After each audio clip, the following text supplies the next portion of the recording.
Ethereum. Well, so what are you going to do? You're going to put some money into Bitcoin. You're going to buy your first Bitcoin. I'm going to start putting some money into Bitcoin. I was worried that the reason why I hadn't done it previously, the reason why I hadn't put money into it, because I didn't think that I had enough money to be putting into it in the first place. Like there was the whole mindset of like, oh, if I can't buy, because it's like what 120,000 a coin right now. It's 180. It's 180,000 coin Australian. That is wild because I remember seeing it when it was like 30,000 Australian back in 2021. That is insane. And so when it was 30, I think it dropped to 30,000. Maybe it was 21. Maybe it was 22. Yeah. And I bought like $1,000 because I was like, oh, this looks like it could be the bottom, just looking on charts and crap. Yeah. And then I sold it when it got to like 45,000. I was like, made $500, and then like you didn't have the conviction that you have yet. No conviction, and I hadn't read anything about it. Hadn't learnt about it. But I bet when you sold it and then you saw what it went to, you're like, oh, let me double in. No, that didn't even affect me at all. I mean, it was a small amount of money to the point that it's just like whatever. But it was testing. It was like touching the water. Like I bought a coin called Shiba Inu, if people know what Shiba Inu is, because it was a very popular. I hope they don't. Yeah, I just hope people don't. I was so gun ho on it too. Like I was like, this is the thing, because I made like. What? So what? Why do you buy those ones? Because I did it too. I bought the stupid ones as well. So I don't anymore. Yeah. So I haven't bought a investment, if you would, for 3-4 years. Yeah. But why did you buy it? Because it was during COVID, and I was curious. Yeah. Gambling. Essentially, and like it was the same with not Nvidia, Solana, like Solana coin. My mates talked to me about it because like I really enjoy learning from people that know more than me. Yeah, and some people I meet, like yourself, know a lot about particular subjects. So I'm like, why? If I trust their like morals and like their compass, right, and I can talk to them well, why wouldn't I leverage your knowledge? Yeah, imitation is the way to, like, why would you work hard and read all the books and blah blah blah blah blah if you can just imitate? Like, that's a genuine way that people invest.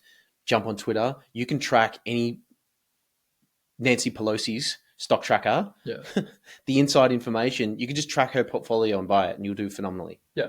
Exactly right. If you don't want to put the time into learning about it, there's nothing wrong with that. Yeah, it's just trusting it. It's making things. So I'm reading this book right now called Effortless by Greg McKeown. He's the guy who wrote Essentialism, which was a very popular book, which talked about doing a few things incredibly well rather than trying to do absolutely everything. Because if you try to do absolutely everything, you end up doing it mediocrely. Like if you try to be the best basketball player in the world while also trying to be a violinist, while also trying to be like. Well, isn't it interesting that they don't have people who are the phenomenal basketball players and also world-class performing violinists? There's not a LeBron James that's also Elon Musk. Yeah. Like there's no it's obvious as to why that is. Unless you're a male. Yes. And then you can compete in a female sport. And then you could be top of the game in a few different sports. Banned now though. I think it's banned now. Didn't think I was going there, did you? No, that's sweet. That's the honesty. This is the truth. But I like leveraging the essentialism effortless thing. In Effortless, it talks about like making things as easy as you actually can. Like the hard way isn't always the best way. You know, like, so for example, the hard way for me to learn about, and you spoke about this in the last episode, the hard way for me to learn about buying a house right now as an investment like strategy probably isn't the smartest thing in the world. The hard way to do that would be buying a house and finding out it's not the best way to do it. The easier way. That's a 7-year process. Yeah, it's a long ass process. The easier way to realize you were wrong. Yeah, the easier way to do it is to look at like the thousands of examples that like this isn't the case, right? So for me, I'm trying to find the easiest ways to do things that get me the outcome that I'm shooting for. And I'm finding that by leveraging other people's knowledge in areas takes away decision fatigue from me. Yeah. And actually results in me getting the outcome. Like so do you have to trust those people? Like, what extent do you trust me? Like, I could be right, but I could still have the wrong idea. I think it's less about. I think the ability to trust other people is an absolute essential skill that you need to learn. Like, you need to learn to work with other people. Like, trust people. Trust that people do have like genuinely good intentions for you. Because if you don't trust people and if you're skeptical of absolutely everyone, I don't think it's going to result in a really good quality of life. And it results in you having to do everything yourself, which again, the whole essentialism theory is you can't do everything yourself. Like not to a high level. Yeah, exactly. If you want to buy a house, I'm not trying to build the house. Yeah, and put the be the electrician and be the plumber. No, I'm not trying to do that. I'm trusting someone else who like knows how to do this thing. So when it comes to buying Bitcoin, for example, I've educated myself independently, and I've seen other people do it, and now I'm also in the stratosphere of yourself as well as a few other people who do invest in this kind of thing, and I'm going, why not try? Like, what's the harm in it? I trust my ability that if I put, say, let's just say I put $10,000 into Bitcoin and it absolutely tanks and goes to zero, I trust my ability. That's Ryan's goddamn fault, and I'll be back on this podcast looking for a refund. That's it. I'll be coming out. No refunds. But I trust my ability that it's like, okay, cool, you lost $10,000. What did you learn? Like the education is the reward. It's not going to zero. I don't think it is. It's just not. I think Bitcoin, it might tank again. It might go down to like $50,000 like per coin, but I don't think it's ever tanking to the point where it's worthless and not bouncing back. Exactly. And as you listening to people that are smarter than you or more educated than you, you listen to Warren Buffett. Like Warren Buffett says majority of his wealth is created from 10 decisions that he made during his life. Yeah. And that during, like, for example, the 2008 financial collapse, he didn't, when someone asked him, is like, you've lost $700 million or some ridiculous number that he lost. Like, how do you feel? Because the stock market, it's crashed. He said, I didn't lose anything because I haven't sold yet and I'm actually buying more. So he doubled down on his conviction for it. I'm not going to try to like perform mental gymnastics and compete with Warren Buffett when it comes to investing. Do you know what I mean? So now you're talking about a strategy. Now you need a strategy of how you invest. Yeah. Right? Because if so you can dollar cost average. Do you know what that means? No. Every month you put your predetermined amount into the idea. Yeah. Whatever that is. Is it $200 a month? Is it $500 a month? Yeah, $200 a month. Right? Like, and that way you miss, if it doubles tomorrow, you miss the upside. Yeah. But if it goes down, then you come out ahead in the long run because it is a slow thing. I think it also starts the habit and breaks like the fear entry of starting something. So I think most people, like, and I'll put myself in this category, starting investing sounds scary. So the only way to get through that is to start investing. And then once you've started investing, you'll naturally like learn about it because you're putting your energy towards it. Yeah. It's the same with the gym, right? Most people, it's just starting is the hardest part. Sitting down to write the book is the hardest part of writing the book. Once you're writing, it's fine. Writing's easy because you're in a flow. But actually sitting down to do the thing is hard. Getting to the gym is hard. Once you're in the gym, it's like the workout kind of just happens because you're there and you've done it. But most people quit before they've even like put their shoes on to go to the gym. Most people, I don't think, start investing out of simple fear because they're worried about starting the investment route. They're like, oh, what if this one tanks? It's like, intimidating. Yeah, it is intimidating. It's scary because you're putting again, talking about money as an energy. If I've worked an hour and gotten paid $50, because that's really all that I'm investing right now. If I'm getting paid like $50 an hour and I put that $50 into Bitcoin, I'm putting an hour of my energy that I've worked into that coin. And then you just see what happens, and then maybe as it grows, you double down. It's the same with friendships or relationships. You meet someone because they're an investment. Friendships are an investment. This podcast is an investment. Like, you start doing it, you see where it goes. And if it's something that feels right and feels good, you double down on it. Yeah. So that's why I decided, I'm like, all right, cool. Let's just start investing. You're incentivized because you own the thing to learn about it. It's the only way to start is take the jump, and it's a risk. And then the next time you're like, no, your bets get bigger, your conviction grows. Yeah. And I did the same thing with the dollar cost averaging of the stock that I bought that was going down and down and down and down. And you got the choice in those moments. Do I run away? Do I bury my head in the sand? Or do I learn about, am I so convinced that they're wrong, not me? I'm not wrong. Yeah. They're saying it's this, I'm right and they're wrong. You have to be arrogant. You have to be contrarian. You have to think differently. Or so then your other strategy is, do you just dump it all in and go, I'm going to leave it. See what happens. Yeah. Yeah. Yeah. It's an interesting one. I think. Well, go on then. Ask me questions about it. As just on your whole point of like, being the only one. I think it's very rare that there's anything in the world that there's only one person that believes in it. It's like you might be the niche, but there's probably a lot of people that are into it. Like Bitcoin, for example, there are millions of people that are invested in it, right? Like there's probably over 1 million accounts that hold Bitcoin. Yeah. That's a lot of... You can track it. The brilliant part of the thing is you can track that data. Do you know how many people are holding Bitcoin right now? Back in 2021, it's 4 years since then. It's gone from 30,000 to 180,000. Is that a 6 times increase? Yeah. Yeah, so is that a 600% growth over a 4-year span? It's got a compound annual growth rate backwards looking over any 4-year period. Right. The idea is you buy it, you hold it for 4 years, you can't lose. Yeah. 50% compound annual growth rate. It's actually greater than 50%. But there's what's called the power law. There's a whole bunch of different laws in determining how things grow. S-curve adoption. You've heard of that? No.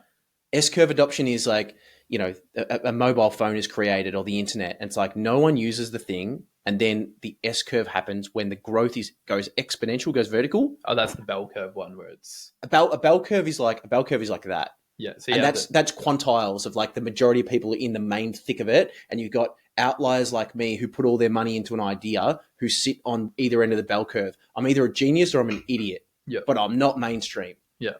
So I'm well aware of that. I'm either broke or I'm rich. Yeah. And I don't care where either one it is because the last episode on the systems of money, I've learnt about that. I don't like it. I don't agree with it. I'm not playing your one. I'll choose one of these two. I'd rather die on my feet than live on my knees. Yeah.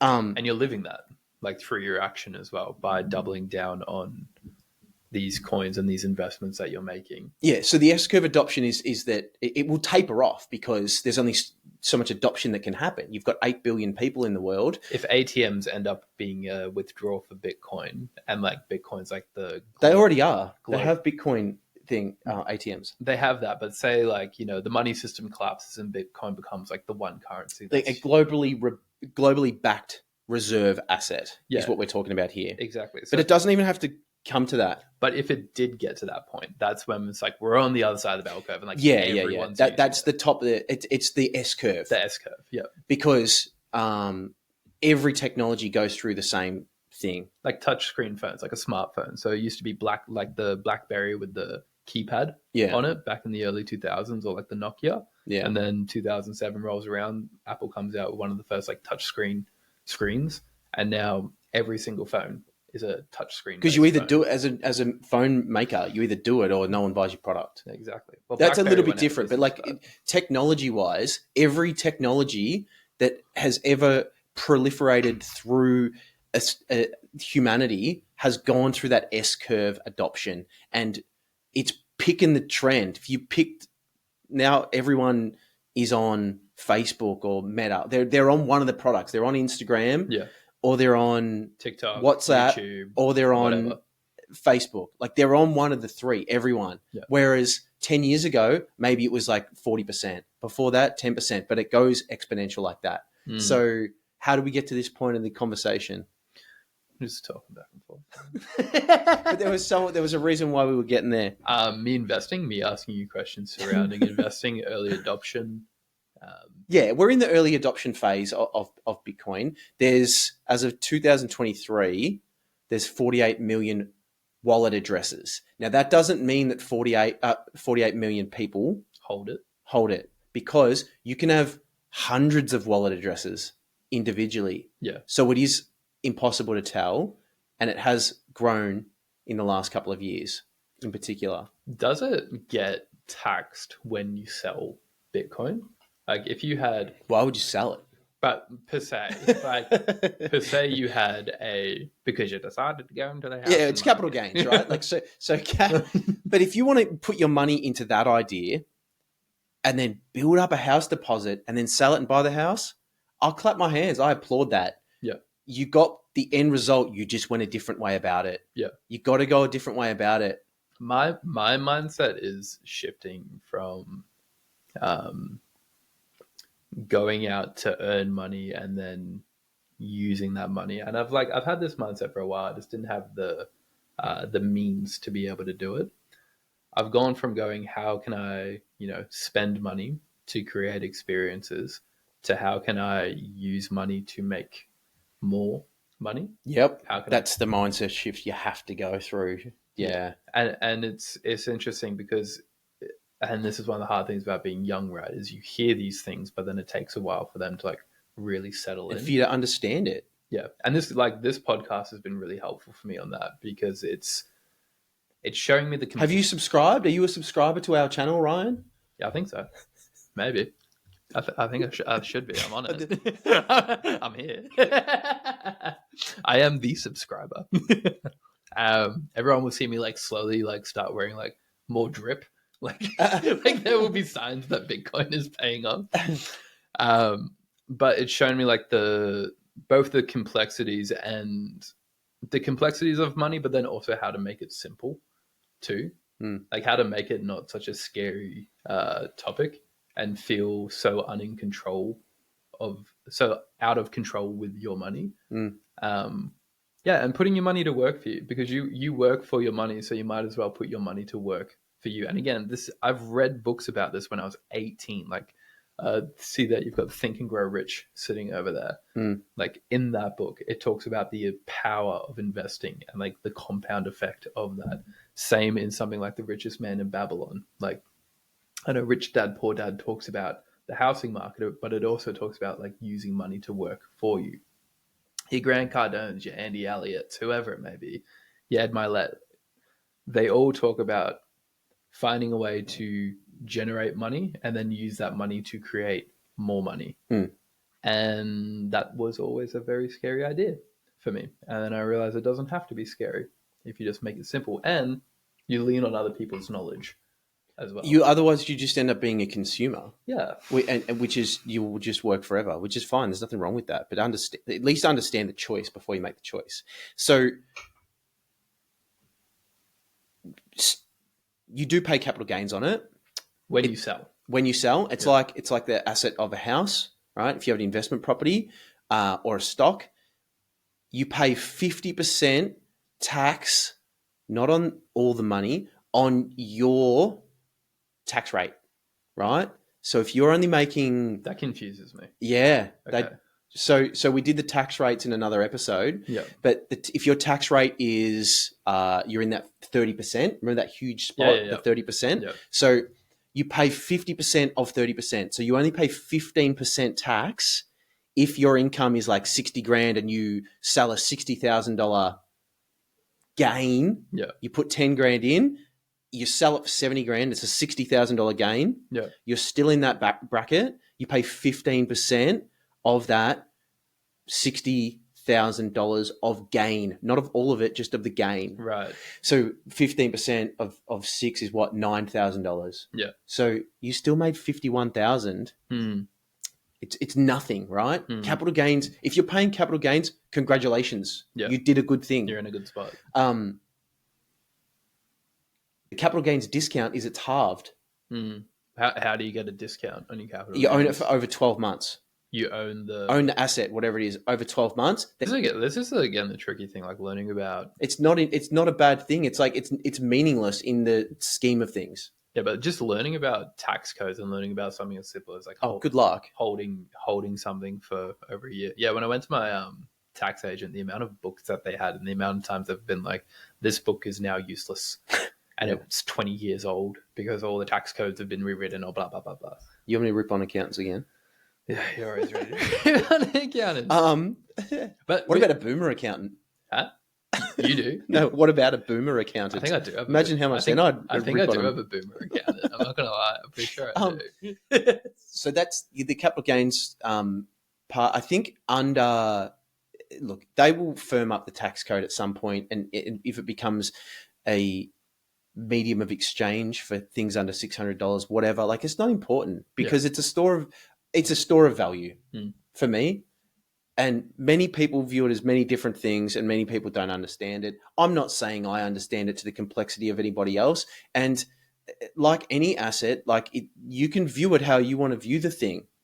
And you can both be right viewing it a different way, but it's a store of value. Do you understand like the blockchain technology? Could you explain to me what blockchain is? Because that's what crypto is built upon, right? It's a finite coin with blockchain technology. The finite part about Bitcoin, the scarcity of it, that is a critical piece of information. Can that ever change? It can't be glossed over. It can be changed if the consensus of the people who operate the nodes, who operate the computers that verify the transactions, that create the blockchain, right? Sorry, that's the miners. The miners pass through transactions. The nodes, all they are is just there's tens of thousands of nodes which are just operated on a computer where you're verifying the transactions of the Bitcoin network, right? And you hold. So the nodes are like you hold the ledger of account. This wallet transferred to this wallet transferred to that wallet, and it holds the history of the entire network. That's what the nodes are doing. That's what a node does. It holds that information. Okay. A miner solves a complex cryptographic problem and guesses. It just guesses: is it this one? Is it this one? Is it this one? And whatever puzzle has been created by the mining, by the blockchain, by the network, on average every 10 minutes, sometimes it's 7 minutes, sometimes it's 12 minutes, but on average every 10 minutes, a miner solves that puzzle. And it's just a mini computer, and all it does is just guess random numbers. Right. They win the block reward, right? The block reward is, at the moment, 3.25 Bitcoin. What's that? $450,000 Australian for solving that puzzle. Now there's something like a trillion hexahash of power and energy going into this network. It is the most powerful network system of energy on the world. Right. Now that makes some people think, I'm going way Did you say hexadash? That it's wrong. Like, I better get this terminology right. Because a hexadash sounds so incredibly gangster. Like, I've never heard someone say a hexadash. That's a unit of measurement for power, is it? Yeah. Right. Well, you've got trillions. Like, they could say trillion it's like megawatts. And this has been... It's estimated to consume about 91 terawatt hours of electricity annually. Wow. Which is more than Finland uses. See, that's the part about Bitcoin that I really don't understand, the whole mining coins side of things, because they're huge servers that require a huge amount of power and a huge amount of processing power to be able to mine a coin, right? And like you just said, like what are they solving again? They're solving a puzzle. Like, they're just guessing a number. Right. The algorithm's created that guesses a number, and then it's adjusted based on how much energy is going into the system. The energy is a critical part. Yeah. The energy is important because it combines the digital realm with holding the Bitcoin and mining the Bitcoin, the digital realm with the physical ability of energy. Otherwise, it's just computers for computer's sake, and who knows what happens. But because it relies on energy, it has now got a tangible aspect in the world. Right. Because that time, energy, money that has gone into creating those grids and systems, they wouldn't do it if there was no incentive to do it. It has to have a financial incentive attached to it for a miner to want to operate, for a company to invest and create a whole host of miners. And you can do this in your own home. I don't. Mining's not a very efficient way to make money. Yeah. It would be certainly interesting to learn about. You're going to have to try to keep me on track here, because I'll go all sort of tangents with this. No, like that's cool. So mining is a system solving a puzzle that creates so when that miner solves the puzzle, guesses the right number, on average every 10 minutes that happens, it verifies the block, right? And then they process the transactions and they earn that block reward, the 3.25 Bitcoin, and they then verify that these transactions will go through. And the block is so then the block builds on top of the next block. It's just building bigger and bigger and bigger. The block is the history of the purchases, right? The block is the history of the network, yeah, okay. And the history of the transactions. Yeah, and then it just adds that next transaction. It's just a spreadsheet. Hence the blockchain part. It's chaining blocks. Yeah, all it is a spreadsheet. So when people talk about a blockchain's the innovation, it's not. Blockchain is not the innovation. The innovation is digital scarcity. Yeah, backed by energy. Right. That 21 million Bitcoin only ever to be mined. Something like 20 million have been mined now. There's nothing left. There's 1 million left. There's 1 million left. That is going to 2140 is when the last block will be mined. We won't be alive.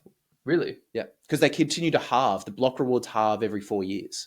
Right. So in 2024, April, the block reward before that was 6.5 Bitcoin to mine that block. Ah. And then in 2028, there will be 1.6 Bitcoin earned. Yeah. Now, if that's not economically viable for a Bitcoin miner to stay online, then they will go off the system. That this is the relation to the real world. So when people say it's just a thing, it's not tangible, it is completely tangible. The network is the most tangible network on the planet. The internet can go down in Australia, Bitcoin still runs. The internet can go down in 90% of the world, Bitcoin still runs. Right. A miner somewhere will solve a problem, and a node somewhere, maybe living off the grid, can continue to operate the Bitcoin network. And when the internet comes back on, the system still operates. The only way Bitcoin gets shut down, power dismissed, is if like the power shuts down globally, say, we got bigger problems. We definitely have a lot bigger problems than the Bitcoin crashing, but that's essentially the only way for it to go down, right? If governments shut it off, right, they would have to shut off the internet and keep the internet off, right, forever, which they're not going to do. Yeah, I mean, I don't trust the government, but I don't think they'll do that. I don't like a lot of the things they do, but I don't think they'll do that. I don't think that. How would anyone watch Love Island? The thing that's missed when you talk about this amount of energy, and I've completely butchered the numbers, whatever. Yeah. In terms of the hexahash and all this energy that's used on the network. But what is missed is that there are programs around the world that have a huge benefit to society in how they're using the Bitcoin miners to create sustainable energy and support the grid all around the world. Do you know much of how that works? Yes. Okay, could you elaborate on that for me then? All right. So there's a few different aspects of it. This is really cool, by the way. Like, I knew none of this. I had no idea Bitcoin was backed by energy in this type of way, and I had no idea Bitcoin was. And you'll go away and you'll forget it, and then you'll hear someone else talk about it, and that will be revealing too.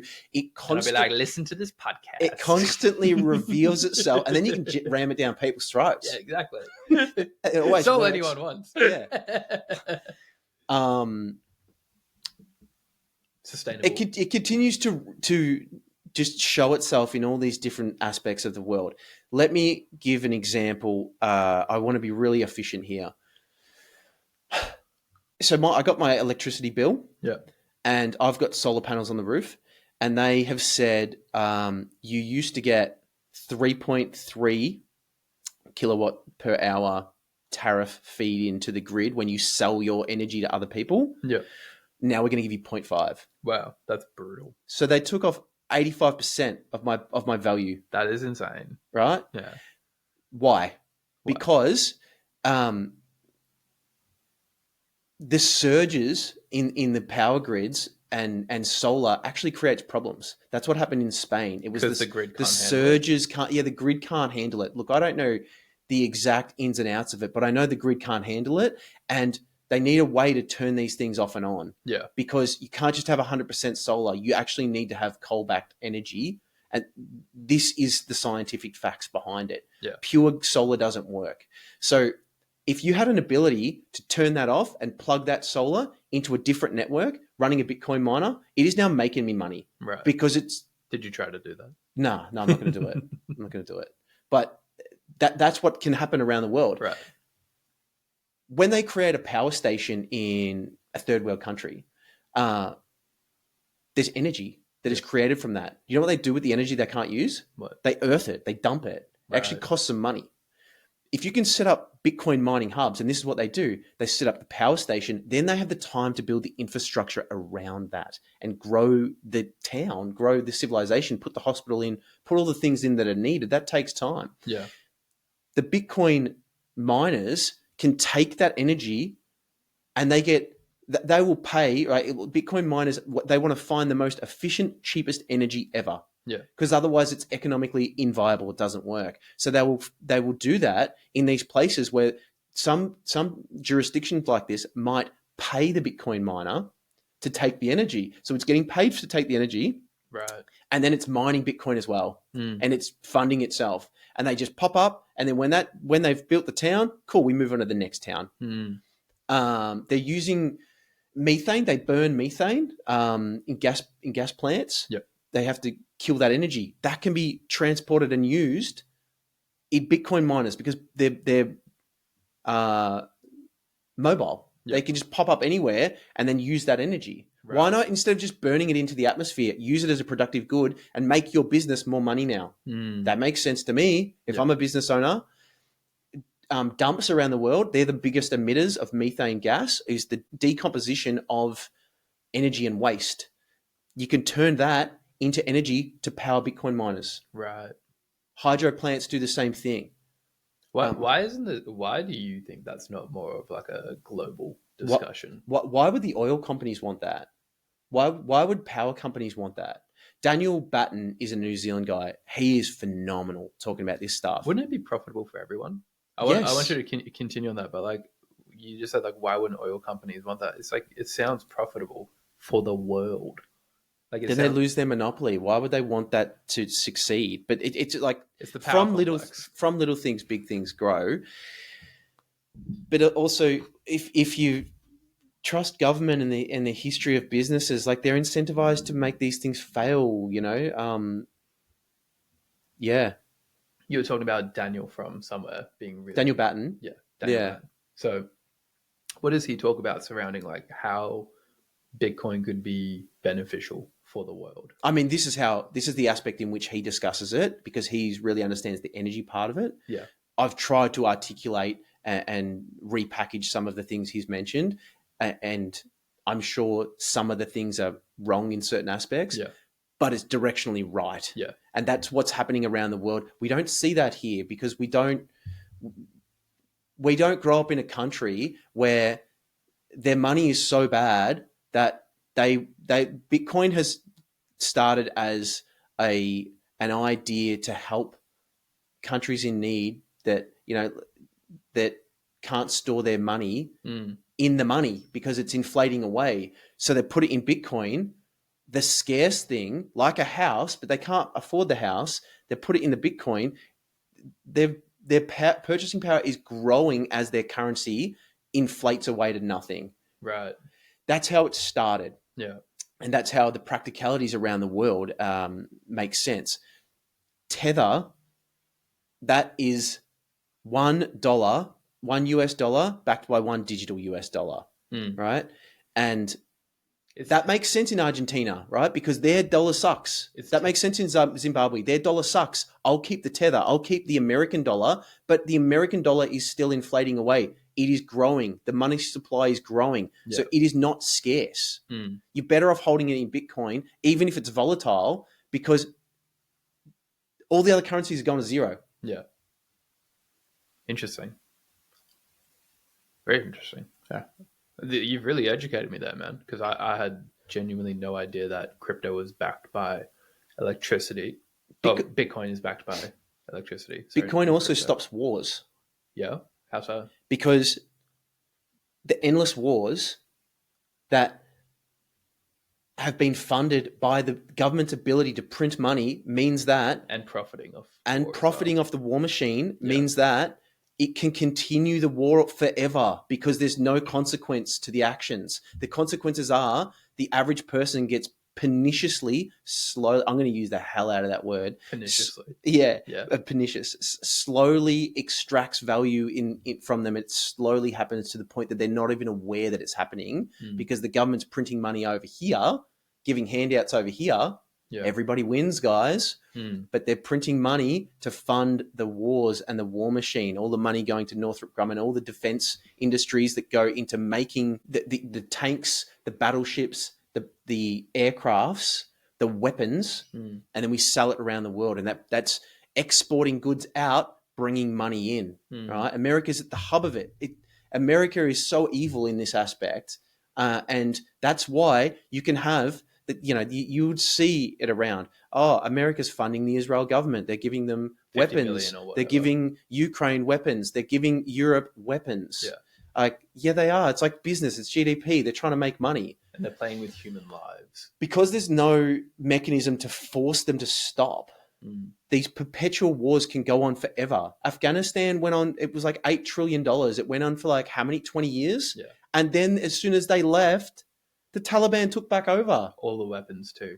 You didn't solve anything. And they just dumped it all there. They left it there, right? Yeah. But they don't care because they extracted all the minerals, all the rare earths out of the Afghan mountains. And I know this because I have a friend who is an Afghan refugee. Well. And you wouldn't know it unless you talk to someone from Afghanistan and ask them questions. What happened here? What happened here? What happened here? You don't see it on the news. You don't see it on Twitter. You see it from the people who have been there and seen the thing. So the IMF and the World Bank, they are America. They are America's hands. IMF? What's IMF mean? International Monetary Fund. Okay. And they go in and offer a third world country like El Salvador or Argentina at the time, or anyone who needs a loan, and they say, we are going to offer you these loan terms. We will give you the loan. Yeah. We know how debt works, right? But they do a structural adjustment and they make them export all their materials to America. Right. And then they say, if you default on your loan, we'll just take your minerals. We get access to everything. And they make them employ American companies to put infrastructure into their country to export all the goods to America. Right. It's just stripping the land then. Right. So they're borrowing dollars and then just capturing that country and extorting it. It's there's a fantastic book called Confessions of an Economic Hitman, John Perkins. Confessions of an Economic Hitman. Yeah. What a title for a book. Yeah. And was he one of the ones going into these countries working for the... Doing the deals. Was it what's it called? IMF. International Monetary Fund. Yeah. But they appear... These are the globalists, right? Causing globalization because they've had to perniciously do the globalization because people didn't want it. Perniciously means what? Pernicious means it's like a slow, evil degradation, slowly taking things away from you without you even realizing it. Right. Happening, but you're unaware of it. Yeah. Okay. Yeah. Right. Pernicious. I like that. I'm going to use that. I'm going to pinch that word. Yeah. So it's covert versus overt. Overtly means you know something. Covertly means it's done in secret. It's covertly done. How does a Bitcoin, for example, then help, say, an El Salvador or a third world country or whatever it may be? How can Bitcoin help them? Is it through the infrastructure for the... Well, there's a few different ways it can help. El Salvador in particular, they purchase Bitcoin. They purchase 1 Bitcoin per day. And they've got a stack of like 5,000 Bitcoin. It's a very small country. Yep. They've had a lot of crime. The crime rate was the highest in the world. And now it's the lowest. Once they started the Bitcoin standard and they put all the thugs in prison, they still have loans with the IMF. And the IMF are coming out and saying, and the World Bank, you're not allowed to invest in Bitcoin. Why are they saying that? They don't want you to be self-sovereign. They don't want you to survive. They want you to be reliant upon them. Yeah. That's the essence of the idea. The way that it helps is because instead of being attached and captured by an American dollar and American system that is just trying to extract your wealth, you are sovereign. Your wealth is growing over time. That Bitcoin stack is up like over 100% since they've started stacking. So their value is growing rather than having to deplete resources and pay interest, because they don't give these loans out for free. I bet. They give them a crappy interest rate too. And so they're extracting all the utility, all the resources, instead of allowing a country who starts stacking their own Bitcoin reserve. Burma are doing it too, mining it. Is it Burma, or did Burma crush all their miners? Does this side of things, Bhutan, the island of Bhutan, like they have a Bitcoin stack as well, because they've been, I think Burma actually crushed their miners, but yeah, they've been mining Bitcoin. The governments are investing in the miners. You wouldn't even know that these things exist. Russia has, but now you do. Russia would have talked about the idea of, well, let's just print dollars, invest in Bitcoin mining where there's energy abundance in our infrastructure and in our already in our area that we can't get rid of. Instead of giving everybody else our natural gas, let's just use it to fund the Bitcoin miners and grow our wealth and our Bitcoin treasury reserve. We've got gold. They believe in that. Cool. They can start stacking this. Since America and Trump came out and made the executive order for the Bitcoin strategic reserve, now that's one thing. You hear that and you think, it's massive. It's not really all that massive. They've just said that they're not going to sell the Bitcoin that they have extracted from illegal activities. They're not going to sell it. The next piece of law will come in to be like, are we going to start buying Bitcoin? Right. And accumulating it as a strategic asset, which could potentially be backed. At the end of the day, they say that the American dollar is backed by the war machine. It's backed by a threat. Yeah. It's like, use the dollar or we'll kill you. That's what it's backed by. Which is an exhausting state for the world to be in. Like, I think what you're seeing a lot is the world becoming tired of the constant threat of war. A war that never ends. Yeah. Because it's the war is funded by a perpetual nothingness that can be continued to be printed into the system. It doesn't make sense. There's also the psychological threat of war all the time too. Imagine it. Imagine the behavioral impacts that it has on people growing up in these jurisdictions like Palestine or wherever it is. Does this side of what Bitcoin can create, does that bleed into your conviction behind buying Bitcoin as well? Yeah, because I'd rather stand behind that idea than the idea of the world in which we now operate. Yeah, that's really cool. I don't hear many people speaking about that, about how the it just makes sense. It's the ethical side. Every aspect you look at it, it makes ethical and physical and seems like a good thing for the world. It just makes sense. Yeah. You tell anyone that. You tell them you either have the threat of war looming over you and everything is like you're basically enslaved to this big bully country, which I'm sure America do great things as well. But hub of innovation, they do phenomenal things. Yeah, like you've got that over there, or you have this currency that any country can buy at any state, and it creates, both innovation and energy sources, and helps with pollution die-off, and helps with like just the common person being able to store their money. And helps if you've got wealth in abundance. Then the mum can stay at home and raise the children and validate their emotional needs. Yeah. Right? Something that I didn't have because my mum had to work a full-time job, single mum, raising 3 boys. It's no wonder that she didn't get around to like validating how I was feeling after my day at school. Yeah. Because then she got home, worked, made dinner, took us to our sport, and then wanted 5 seconds to herself and couldn't get that. Yeah. So it has outcomes on people that could not be any more intimate to my life. Well, that resonates with me, right? Like one of the reasons I've wanted to start investing is because I'm acutely aware of the fact that fatherhood is approaching for me. Being a husband is approaching for me. Like that is in the next 3 to 5 years, very likely on the table for me. I want to be able to be a provider. I want to be able to be a present dad and give my wife the opportunity to be a mum. Because that's what she really wants to do. That as a concept, if I was just going off the day-to-day thinking that most people have of being in debt for the house and, not doing financially well or having their money work for them, it's like an impossibility, and it just fills me with anxiety.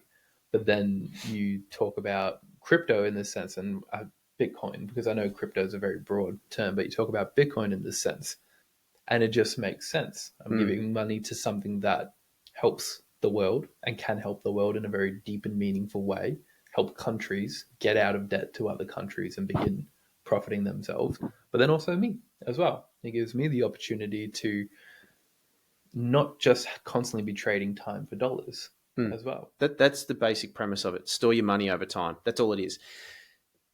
Currency. So you said it was a currency. That is a common misunderstanding. Bitcoin is not a currency. It's not a currency, okay, right? Because we've got hard money, and then we've got a currency which is exchanged between people, but their currencies are backed by nothing.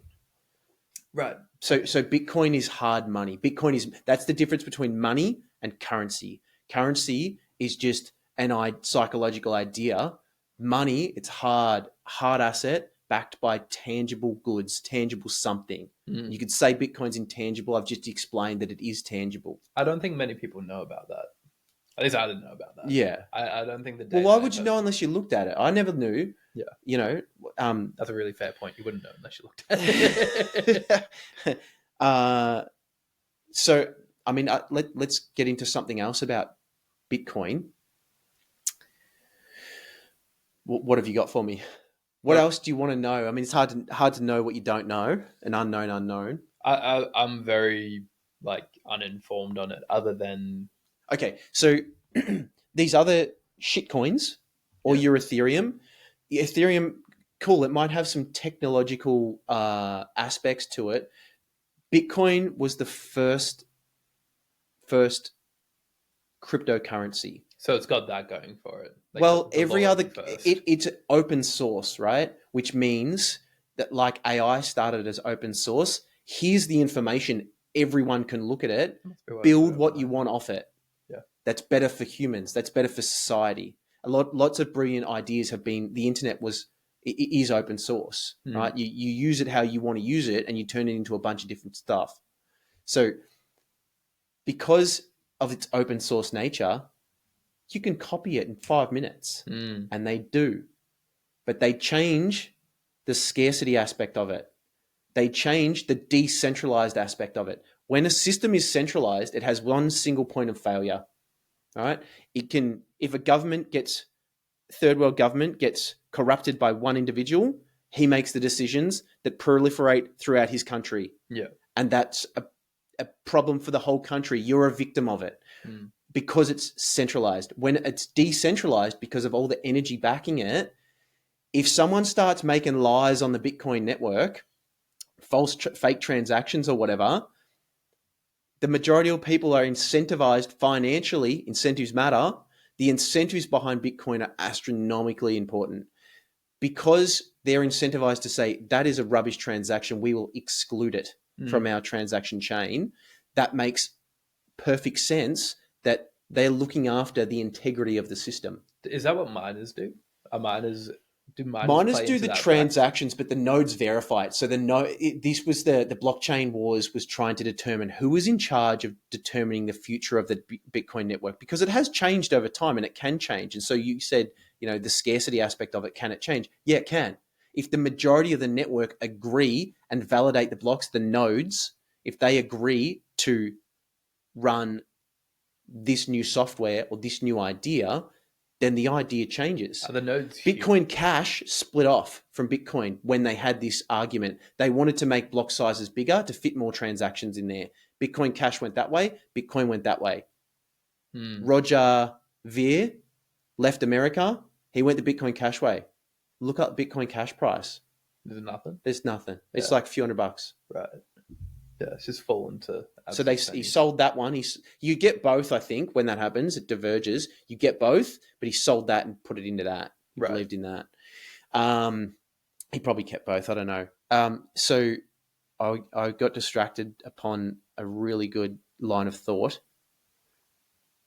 The decentralization of Bitcoin and not being a single focal point where someone can go. Yeah, right. So because Bitcoin is decentralized in that aspect, it needs the majority of the nodes to validate the correct ledger Yep. and people making the transactions, if the majority of people want to change it and dilute themselves by half and make 42 million Bitcoin, why the hell would you want to dilute your own stack? I don't want to do that. That's the system we now operate in. Bitcoin's outside of that. It's trying to fix that. It was started in 2009 after the global financial crisis. Yeah. They're not incentivized to do that. They're not going to do that. But if they need to upgrade to quantum resistance mechanics and operating systems, they will. And encryption, they will do that. They just we incentivize to do it. We do it. Yeah.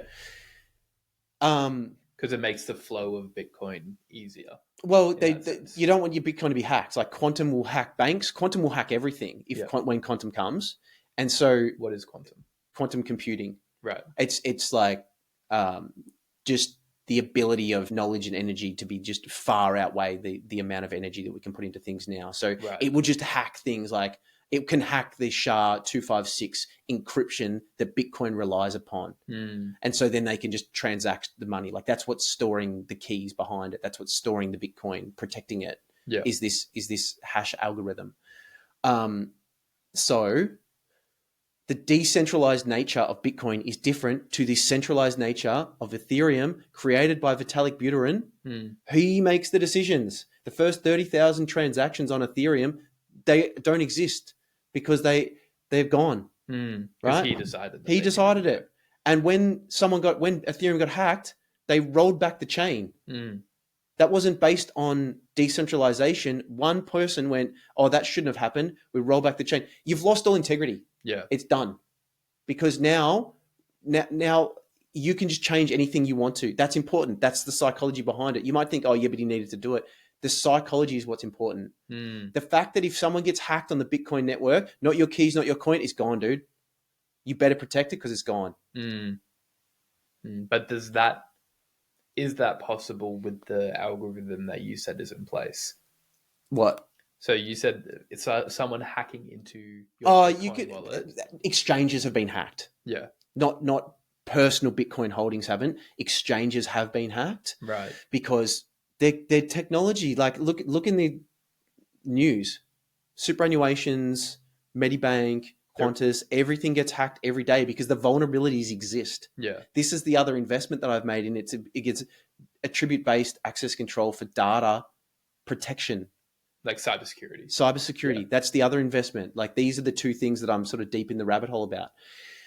Which makes sense. They go hand in hand. They sort of do. And I'm articulating it now because it does actually make more sense, even though I never knew why. So these other Dogecoin, Fartcoin, these tens of thousands of coins. All the coins. Trump coin. They're all centralized. Trump coin,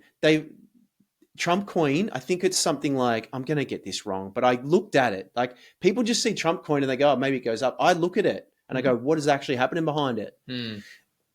Because I'm in that Twitter sphere aspect and everyone's just divulging the secrets behind the thing. There's something like 200 billion coins that they've got. And then every year they're going to release 200 billion more coins. The dilution factor up to something like 11 trillion coins. Well, that's inflation, right? It's inflation again. Yeah. So then obviously it comes out and they sell it. Like they just rug pull you, right? If I can print for me and my mates, you can have 1 million coins, I'll have 1 million coins, and Joe and these crew over here who invented the thing can have 3 million coins. And there's only 21 million coins. It's backed by energy. It doesn't matter whatever utility you say it gives. If I've given myself 1 million coins for free, I didn't earn them. Even Satoshi mined his own coins.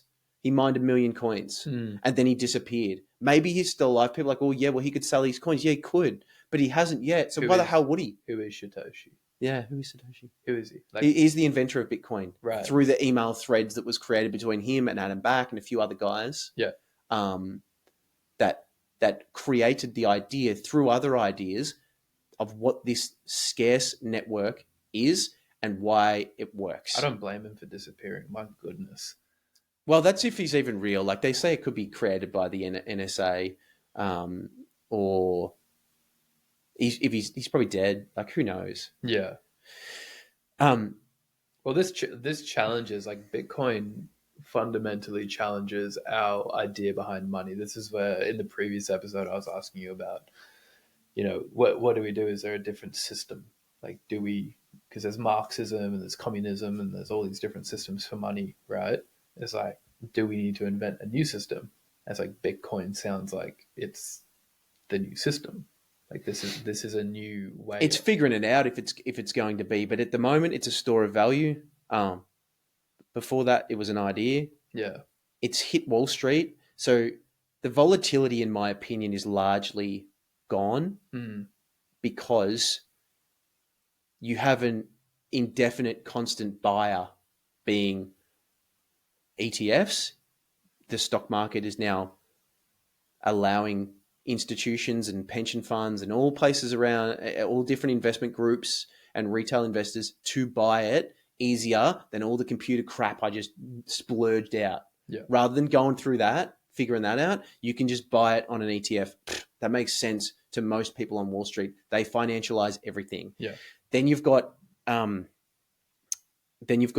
Bitcoin strategic companies where they are selling bonds, right? Selling debt at 0%.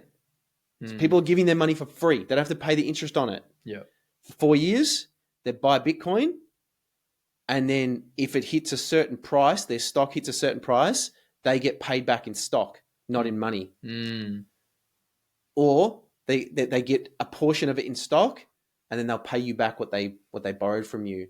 But you're selling the infinite thing, the forever expanding thing to buy the scarce thing. Yeah.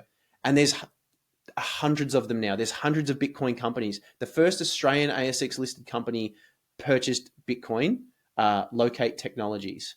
Now, there's probably like Skilled Carer owns Bitcoin, right? So, like Skilled Carer owns ETFs of Bitcoin. The company's backed by Bitcoin. Yeah. I haven't really explained it that way before to anyone, but it is. So its ability to sustain itself over 10 years far outweighs any other company's ability to do so if they're not storing their value in a hard asset. Because it's not backed by someone who's in the NDIS who's gone and bought a storefront with debt. Yep. And now they've got to pay that debt off, which isn't storing the value of their currency at all. And now if that system collapses, they collapse. You're backed by something that is external to all of that, which means that it can keep driving forward while growing the wealth in it as well. And so, yeah, exactly. That is so cool. So in 5 years' time, who knows what the NDIS or Skilled Carer looks like? But Skilled Carer just owns the NDIS. Its ability to survive, I stand behind it over these other companies. So, if that's the case, I'm sure a lot of people are asking themselves, if they are listening to this, how do you get into buying Bitcoin? What are the safest sources you found for buying Bitcoin? Yeah, so you can. There's a saying, "Not your keys, not your coin." Yeah, which means if you don't hold the private keys behind it, and you put it on an exchange, the exchange can get hacked, or confiscated, and it's gone.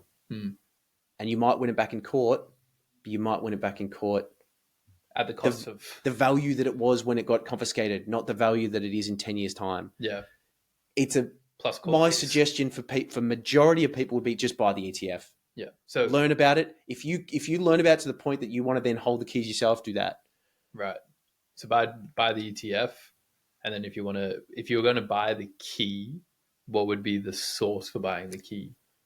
So you buy it on an exchange, and then you have to send it to your own wallet. Then you've got to set up a wallet. You've got to get a cold card or a ledger or a way in which that you can verify the transactions. Yeah, it is complicated, and I don't want that to turn people off. So that's why I say just buy the ETF, learn about it. You'll be down the rabbit hole if you care enough about it, and then figure that out in your own time. I'm not going to waste time talking about that. Yeah, that's fair. Well, maybe that's something for the course at some point. Maybe there are Dale Warburton, who I've interviewed on the human currency. He does a Bitcoin education course in that he will help you figure out your own way that you set up your holdings so that it can't be taken from you. They're safe and stable. Yeah. So you have a 2 of 3 situation where you have 3 mechanisms to verify a transaction. And then if you come to my house and you go, well, Ryan, I heard you got Bitcoin, and you hold a gun to my head, I'm like, well, here's my keys, dude. But you can't do anything with it because you need the other 2. Yeah. Right. Cool. So go on the ETFs. Which would be like, is that like a coin spot, which is what? CoinSpot is an exchange. So they're holding it in custody for you.